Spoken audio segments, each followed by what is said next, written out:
शब्द संसार। जानते हैं कि और अगर अकेले हों तो भी अपने आप से बात करने में हमारी मदद करते हैं।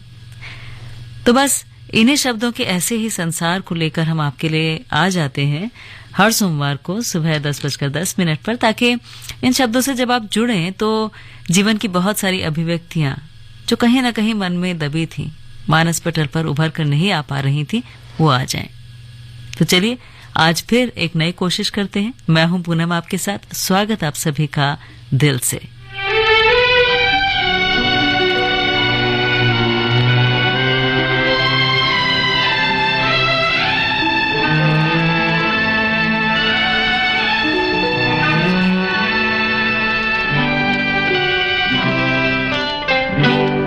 आँखों में हम तुम हो गए दीवाने, बातों बातों में देखा बन गए अफसाने, आँखों में हम तुम हो गए दीवाने।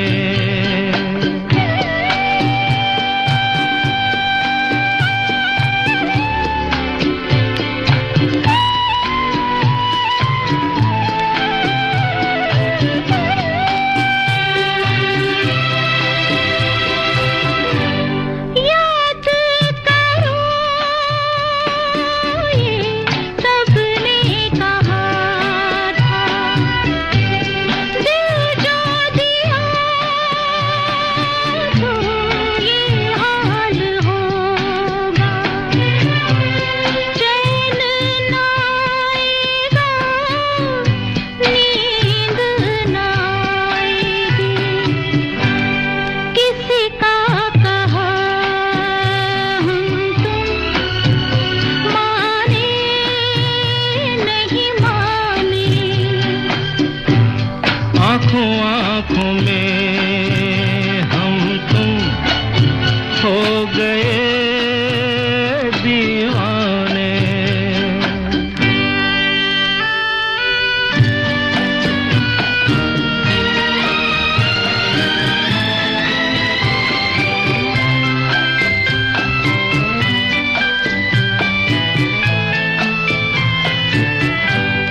हम अजनबी थे, तुम थे पराए, एक दूसरे के दिल में समाए, हम और तुम में ये मोहब्बत कैसे हो गई हम तुम जाने नहीं जाने, कितनी हंसी ये तन्हाइयाँ हैं, तन्हाइयों में रुसवाइयाँ, रुसवाइयों से डरते नहीं हम, छोड़ो प्यार की बातें, छोड़ो ये बहाने, आँखों में हम तुम हो गए दीवाने, बातों में देखा बन गए अफसाने।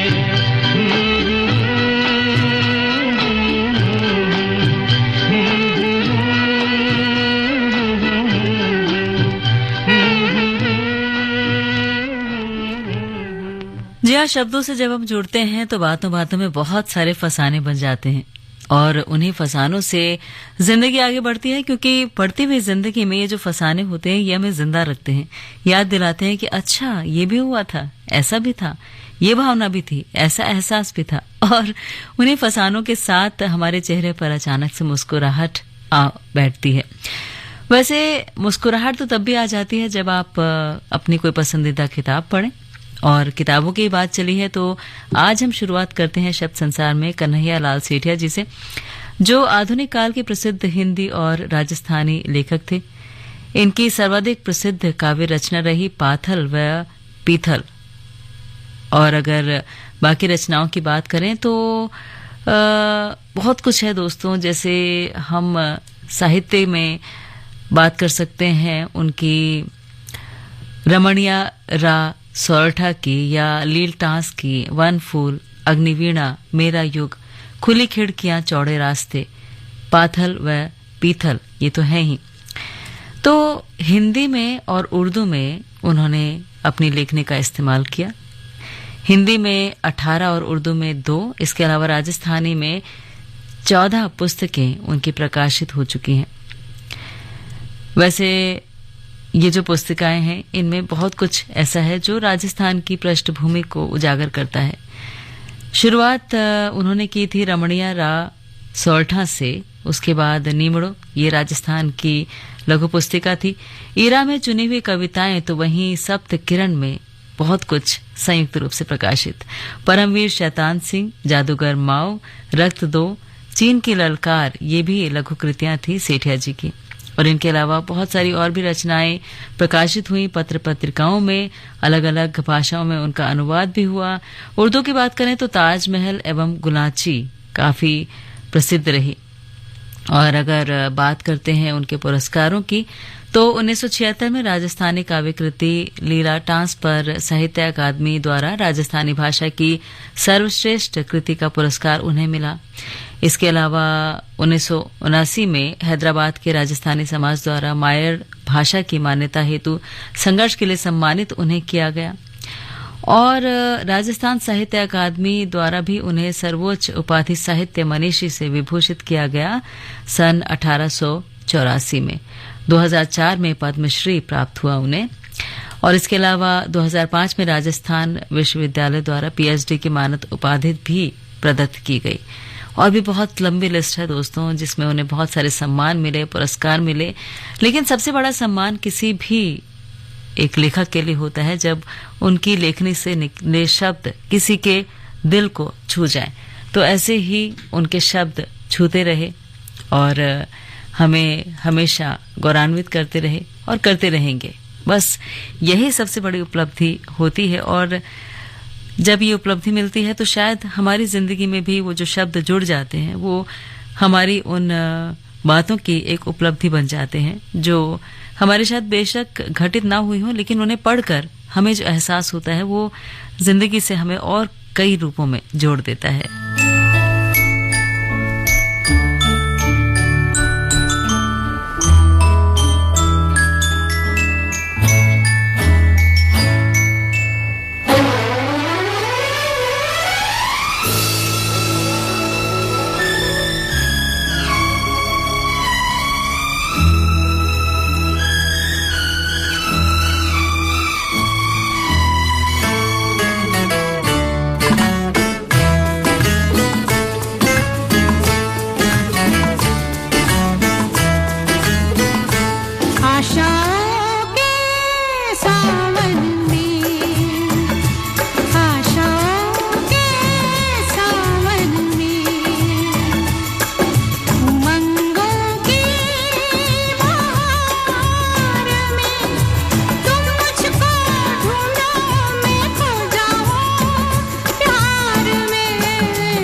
बना, सुर से ये जीवन संगीत बना, तेरी पायल चलकी गीत बना।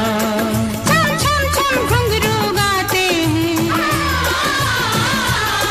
छम छम छम घुंघरू गाते हैं। आओ आओ आओ तुम्हें हम पहनाते हैं, गीत पीरों के इन सांसों के हार में। आशाओं के सावन में, उमंगों की बहार में।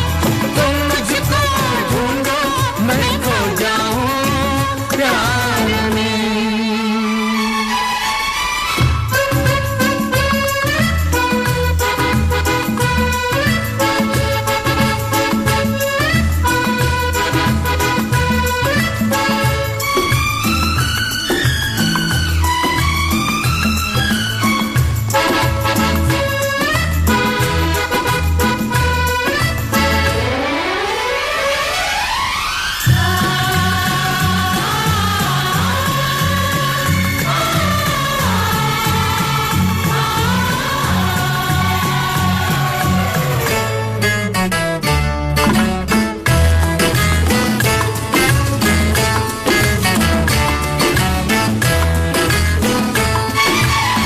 जलते अंगारों को छेड़ गई, रुक मन के तारों को छेड़ गई। जलते अंगारों को छेड़ गई, रुक मन के तारों को छेड़ गई। मन में दीप जले सरगम से, मन में दीप जले सरगम से, सात सुरों के इस संगम से। ये सपनों के फूल खिले संसार में। आशाओं के सावन में, उमंगों की बहार में, तुम मुझको ढूंढो मैं खो जाऊं, मैं खो जाऊं मैं खो जाऊं प्यार में। आशाओं के सावन में, आशाओं के सावन में, आशाओं के सावन में, आशाओं के सावन में। आकाशवाणी,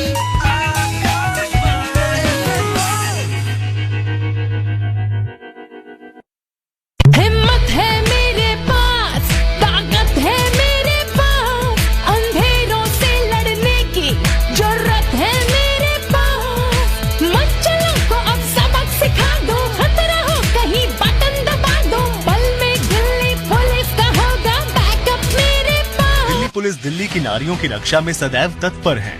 अगर आप किसी भी संदिग्ध परिस्थिति में फंसे हों, तो हिम्मत प्लस ऐप में दिए गए SOS बटन दबाएं, ताकि दिल्ली पुलिस तत्काल आपकी मदद के लिए लोकेशन पर तत्पर हो सके।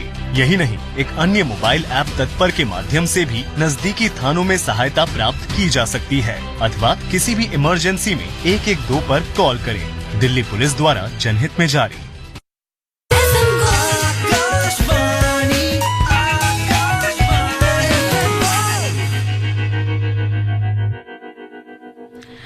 आकाशवाणी FM गोल्ड शब्द संसार, जिसे आप सुन रहे हैं 100.1 मेगाहर्ट्ज पर। और शब्द संसार में बहुत सारे शब्द दोस्तों ऐसे होते हैं जो बचपन से लेकर बड़े होने तक हमारे मानस पटल पर अपनी छाप छोड़ते रहते हैं, और ऐसा लगता है कि शायद जिंदगी की परिभाषा हमारे लिए सबसे जरूरी थी, और इसके बिना हम जीते तो कुछ ना कुछ अधूरा रह ही जाता। वैसे अगर बात करते हैं निहार की, रश्मि की, नीरजा की, संध्या गीत की, दीपशिखा की, यामा की, सप्तपर्णा की, या फिर बात करें हम स्मारिका की, स्मृति चित्र की, संभारण की, संचयन की, दृष्टिबोध की, या इसके अलावा हम बात करें अतीत के चलचित्र की, स्मृति की रेखाओं की, पथ के साथी की, मेरा परिवार की, तो अब तक आप समझ गए होंगे कि हम किन की बात कर रहे हैं। जी हाँ, बिल्कुल ठीक पहचाना आपने। आज हम बात कर रहे हैं महादेवी वर्मा जी की, जो हिंदी भाषा की प्रख्यात कवयित्री हैं। वैसे अगर देखा जाए तो हिंदी कविता की हम बात करें और छायावादी युग की बात करें तो उसमें सुमित्रा नंदन पंत, जयशंकर प्रसाद, सूर्यकांत त्रिपाठी निराला के साथ साथ अगर किसी का नाम लिया जाता है तो वो है महादेवी वर्मा। एक महत्वपूर्ण कड़ी, एक महत्वपूर्ण शक्ति, जिनकी खड़ी बोली में हिंदी की कोमलता भी थी, मधुरता भी, और साथ ही सहज मानवीय संवेदनाओं की अभिव्यक्ति भी। ऐसा एक नाम जो एक सौंदर्य को, एक व्यंजना शैली को बहुत दुर्लभ तरीके से प्रस्तुत करता है। और ये सारी रचनाएं जिनका हमने नाम लिया, हर एक ऐसे मोती की तरह है जिन्हें आप पढ़िए और उन्हें अपने दिल में उतार लीजिए, क्योंकि जब आप पढ़ेंगे तो ऐसा लगेगा कि शायद आप कहीं ना कहीं ऐसा कहना चाहते थे लेकिन कह नहीं पा रहे थे। और वो सारे शब्द, वो सारी अभिव्यक्तियां आपके सामने आ गईं। इसलिए इन रचनाओं में, इन कविताओं में वो जो संवेदना उकेर के उन्होंने रखी, उन संवेदनाओं को हम कितना भी भूलना चाहें लेकिन एक बार पढ़ लें तो वो हमेशा हमारे मन में बैठ जाती हैं।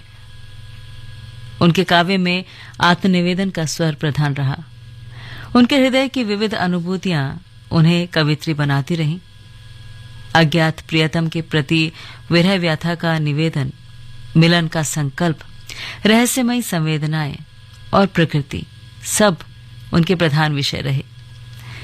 इसलिए आज हमने सोचा कि शब्द संसार में उन्हें भी शामिल किया जाए, क्योंकि आज ही के दिन वो हमें छोड़कर चली गई थी। लेकिन सच कहें तो कुछ भी हो, कहीं भी हो, लेकिन वो हमारे दिलों में हमेशा हैं और रहेंगी।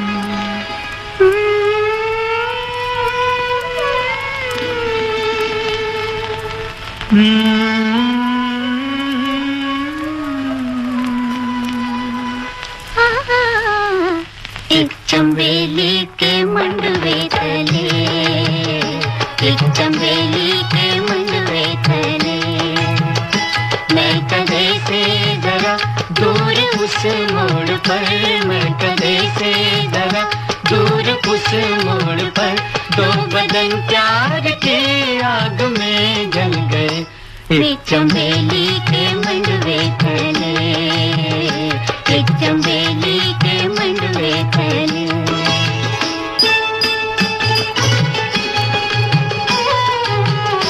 प्यार हर पे वफा, प्यार उनका खुदा, प्यार हर पे वफा, प्यार उनका खुदा, प्यार उनकी चिता, दो बदन प्यार की आग में जल गए, दो बदन प्यार की आग में जल गए, एक चंबेली के मंडवे तले, एक चंबेली के मंडवे तले।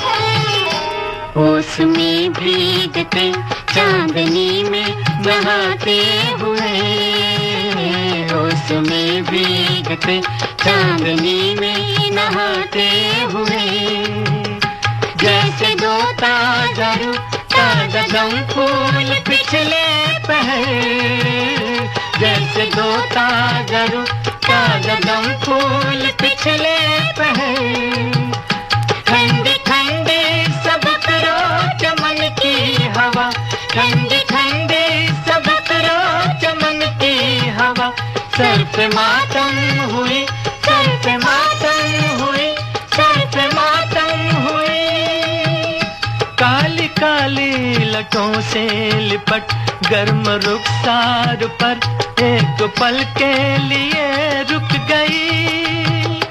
दो बदन प्यार की आग में जल गए, दो बदन प्यार की आग में जल गए, एक चमेली के मंडवे तले, एक चमेली के मंडवे तले।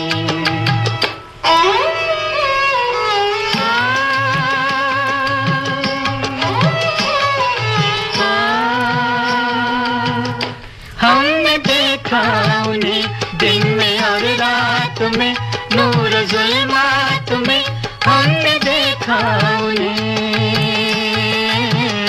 हमने देखा उन्हें दिन में और रात में, नूर ज़ुल्मात में। मस्जिदों के मीनारों ने देखा उन्हें,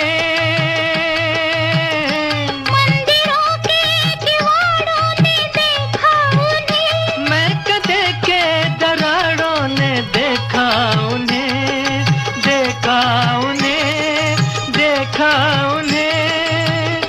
दो बदन प्यार की आग में जल गए, दो बदन प्यार की आग में जल गए, एक चमेली के मंडवे तले, एक चमेली के मंडवे तले।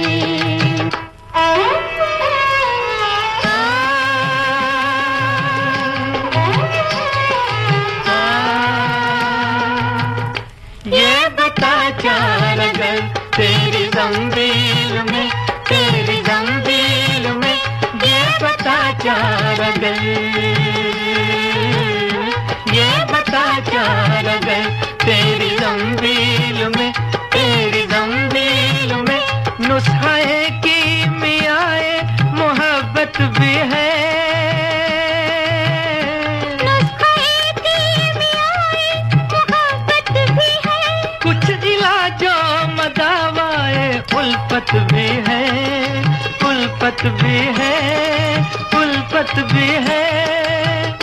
दो बदन प्यार की आग में जल गए, दो बदन प्यार की आग में जल गए, एक चमेली के मंडवे तले, एक चमेली के मंडवे तले।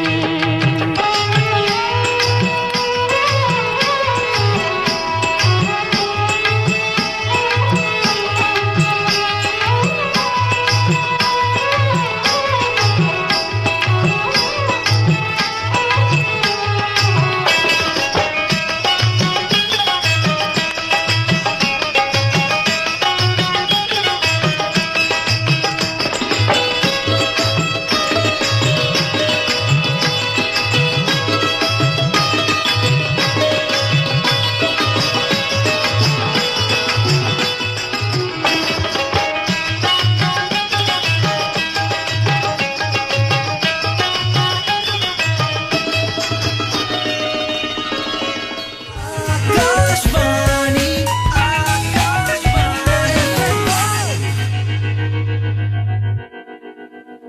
रोहन बेटा जरा दादी की लाठी लाना। अरे मम्मी, आपको दादी की लाठी की क्या जरूरत पड़ गई? क्या हो गया? बेटा जोड़ों में बहुत दर्द है, चला नहीं जा रहा। अरे मम्मी, आपको तो बुखार है और जोड़ों में दर्द भी, ये तो चिकनगुनिया हो सकता है। जी हाँ, चिकनगुनिया के लक्षण जैसे तेज बुखार, सिर दर्द और जोड़ों में तेज दर्द हो तो निकटतम स्वास्थ्य केंद्र या अस्पताल से संपर्क करें। चिकनगुनिया से न घबराएं, खुद को और अपने परिवार को मच्छरों के काटने से बचाएं। स्वास्थ्य एवं परिवार कल्याण मंत्रालय, भारत सरकार द्वारा जनहित में जारी।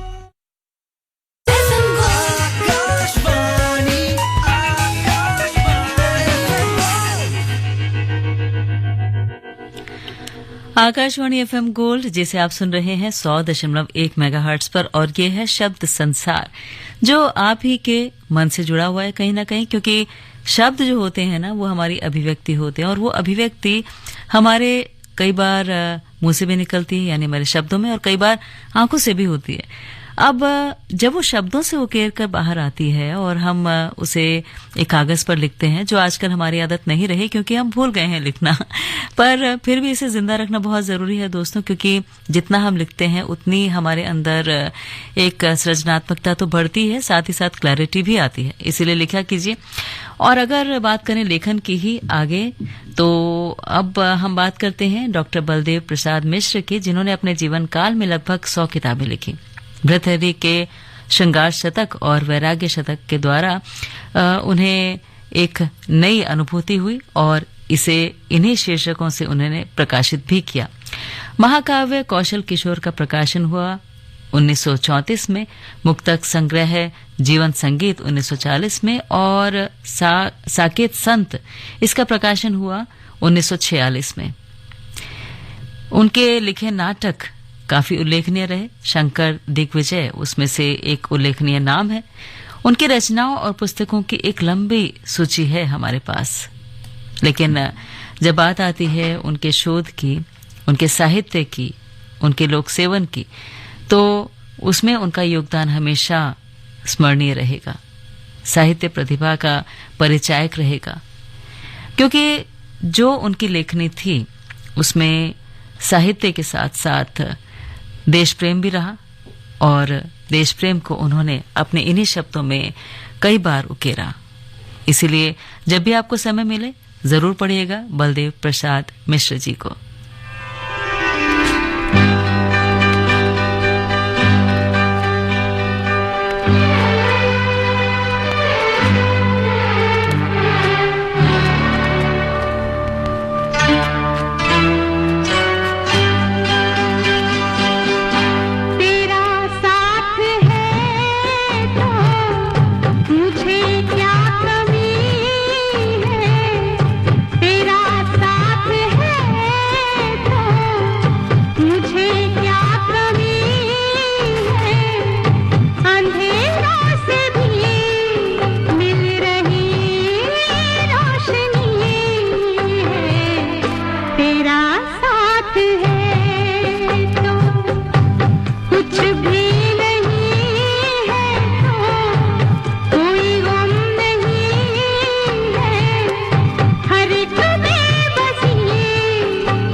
तेरा साथ है।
ईंधन के निरंतर प्रवाह के बिना जिंदगी नहीं चल सकती। वैसे ही समयबद्ध तरीके से दिया हुआ आपका एडवांस टैक्स देश के विकास में एक महत्वपूर्ण योगदान देता है। ये आपके द्वारा दिया हुआ एडवांस टैक्स ही है जो देश की प्रगति को एक नई गति दे रहा है और देश के इंफ्रास्ट्रक्चर को विस्तृत और मजबूत बना रहा है। अपने एडवांस टैक्स की दूसरी किश्त 15 सितंबर तक जमा करवा के आप भी देश के विकास में अपना योगदान दें। अधिक जानकारी और टैक्स पेमेंट के लिए www.incometax.gov.in पर लॉग ऑन करें। प्रत्येक आयकरदाता एक राष्ट्र निर्माता। सीधे पॉइंट बाउंड्री की दिशा में तीर की तरह गेंद जा रही है। एक और चौका भारत को मिल जाएगा। बहुत बेहतरीन स्ट्रोक लगा है वहाँ पर। क्रिकेट एशिया कप 2023 का आंखों देखा हाल आकाशवाणी पर। भारत के सभी मैच और फाइनल मैच का आंखों देखा हाल FM rainbow network, primary channel, LRS, DTH, DRM और लोकल रेडियो स्टेशनों पर। अन्य सभी मैचों का आंखों देखा हाल DRM, DTH और लोकल रेडियो स्टेशनों पर सुना जा सकेगा। तो श्रीलंका और पाकिस्तान में आयोजित क्रिकेट एशिया कप 2023 का प्रसारण सिर्फ और सिर्फ आकाशवाणी पर।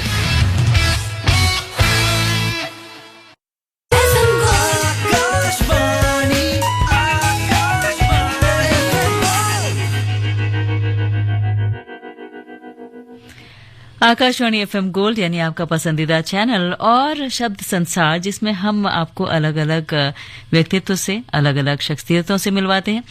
लेकिन आज मिलवाते हैं हिंदी के शेक्सपियर से। आप सोच रहे होंगे कि हिंदी के शेक्सपियर सुनने में कुछ अजीब लग रहा है, लेकिन हम आपको आज जिनसे मिलवाने वाले हैं उन्हें ये संज्ञा दी गई थी अपनी अलौकिक प्रतिभा के कारण। और बहुत कम लोग ये जानते हैं कि हिंदी साहित्य के इस अनूठे व्यक्तित्व जिनकी आज हम बात कर रहे हैं वो वस्तुतः तमिल भाषी थे और उन्होंने हिंदी साहित्य में उसकी भाषा में सेवा की और इसीलिए उन्हें हिंदी के शेक्सपियर का नाम दिया गया। तो हम बात कर रहे हैं रांगे राघव जी की, जो एक ऐसे परिलक्षित प्रतिभा के स्वामी रहे जिन्होंने बहुत सादगी से साहित्य साधना की और उनका जीवन भी बहुत सीधा साधा और सादगीपूर्ण ही रहा। जानते हैं, विदेशी साहित्य की अगर हम बात करते हैं तो उसे हिंदी भाषा में पहुंचाने का श्रेय उन्हें ही जाता है। यानी उन्होंने ये जो ट्रांसलेशन किया, अनुवाद किया, उसमें काफी महत्वपूर्ण भूमिका निभाई। अंग्रेजी भाषा के माध्यम से जो उन्होंने साहित्य रचना को पढ़ा, साहित्यकारों को पढ़ा, उसके बाद हिंदी जगत से उनमें अनुवाद करके उसे अवगत भी कराया। उसे इस तरह से लिखा कि अंग्रेजी नाटककार शेक्सपियर की अगर हम बात करें तो उन्हें पूरी तरह से हिंदी में उतार ही दिया। इसके अलावा भी बहुत सारी रचनाओं को हिंदी में अनुवादित किया, बहुत सी विश्व की महान कृतियों को हिंदी भाषा में अनुवाद करने के बाद धनी बनाया। और जिस खूबी से उन्होंने इसे उकेरा, जैसे हैमलेट की बात करें, ओथेलो की बात करें, मैकबेथ की बात करें, तो वो एक विशेष उपलब्धि में गिना जा सकता है दोस्तों। उनकी मूल रचना जैसा ही प्रतीत होता है। इसलिए ये जो साहित्य साधना है जिसकी वजह से उन्हें हिंदी के शेक्सपियर की उपाधि मिली, ये वाकई हमारे लिए भी प्रेरणा का स्रोत है। इसके अलावा 42 उपन्यास उन्होंने लिखे, 11 कहानियां, 12 आलोचनात्मक ग्रंथ, 8 काव्य, 4 इतिहास, 6 समाजशास्त्र विषयक नाटक और लगभग 50 और किताबें। तो ये सब उनके द्वारा दिया गया योगदान है जिसे हम कभी भूल नहीं सकते और उसे हम जब पढ़ते हैं तो ऐसा लगता है कि शायद ये सिर्फ और सिर्फ हमारे लिए ही लिखा गया हो। मैं पल दो पल का शायर हूँ, पल दो पल मेरी कहानी है, पल दो पल मेरी हस्ती है, पल दो पल मेरी जवानी है। मैं पल दो पल का शायर हूँ, पल दो पल मेरी कहानी है, पल दो पल मेरी हस्ती है, पल दो पल मेरी जवानी है। मैं पल दो पल का शायर हूँ।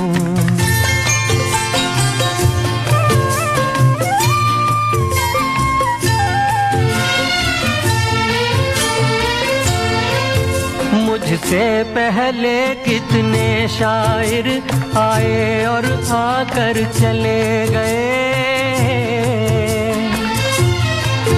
कुछ आहें भर कर लौट गए, कुछ नगमे गा कर चले गए। वो भी एक पल का किस्सा थे, मैं भी एक पल का किस्सा हूँ, कल तुमसे जुदा हो जाऊंगा, वो आज तुम्हारा हिस्सा हूँ।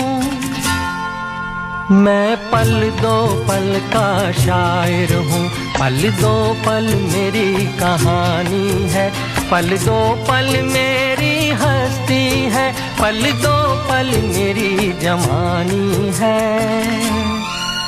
मैं पल दो पल का शायर हूँ।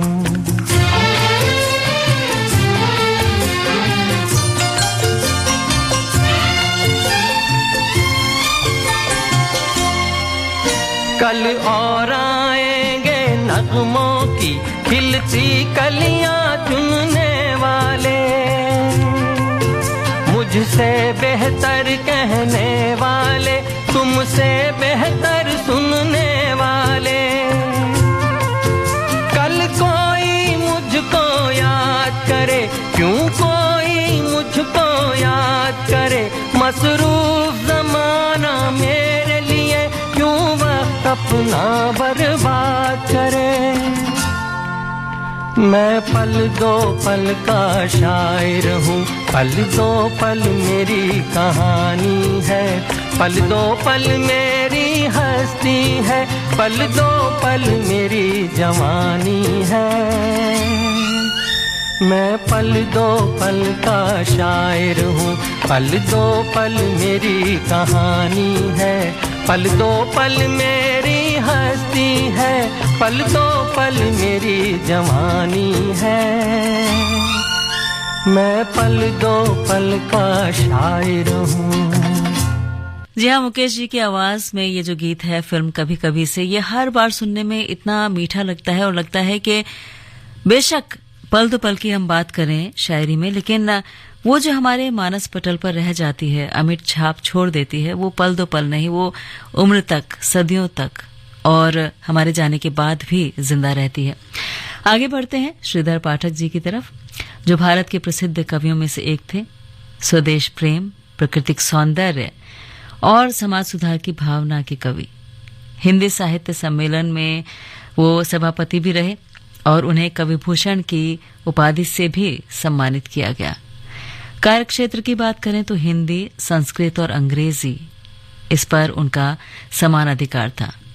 और जब संस्कृत की बात आती है दोस्तों, तो आजकल ऐसा हो गया है कि हम संस्कृत को उतना महत्व नहीं देते, और शायद यही वजह है कि जब हम स्कूल की बात करते हैं तो बहुत सारे बच्चे बहुत सी अलग भाषाएं सीखते हैं लेकिन संस्कृत नहीं। लेकिन क्यों? कभी सोचिएगा कि संस्कृत जो सभी भाषाओं की जननी है और जिसे विदेशों में इतनी मान्यता प्राप्त है, उससे हम क्यों कटते जा रहे हैं? सोचने की बात है।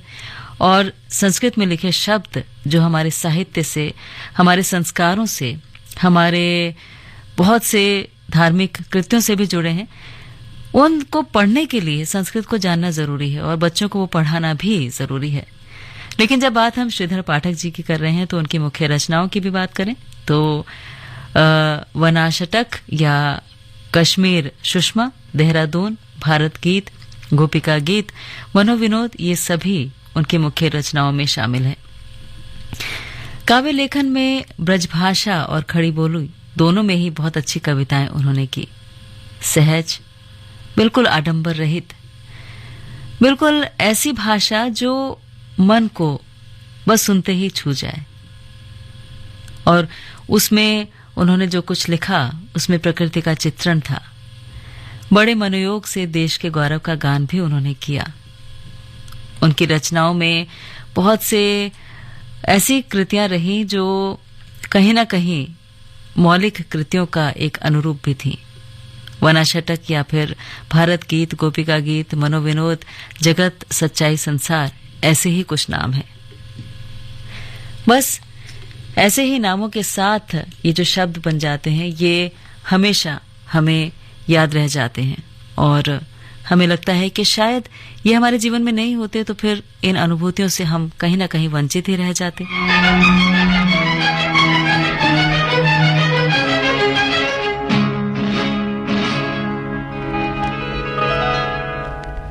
मैं कहीं कवि न बन जाऊं तेरे प्यार में है कविता, मैं कहीं कवि न बन जाऊं तेरे प्यार में है कविता, मैं कहीं कवि न बन जाऊं।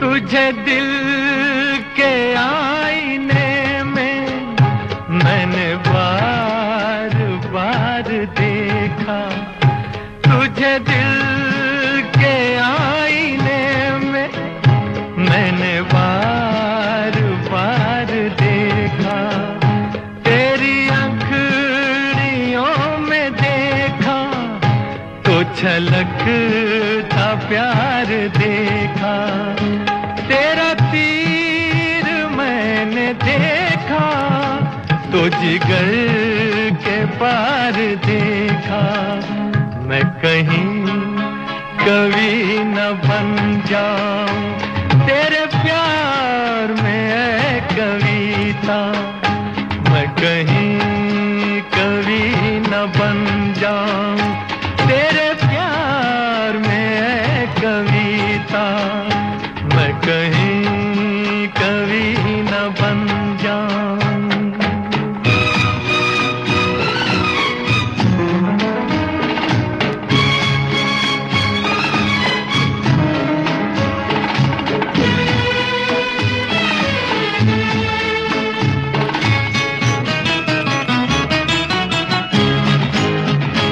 तेरा रंग है सलोना, तेरे अंग में लचक है, तेरा रंग है सलोना, तेरे अंग में लचक है, तेरी बात में है जादू, तेरे बोल में खनक है, तेरी हर अदा मोहब्बत तू जमीन की धनक है, मैं कहीं कवि न बन जाऊं तेरे प्यार में है कविता, मैं कहीं कवि न बन जाऊं तेरे प्यार में है कविता, मैं कहीं कवि न बन जाऊं।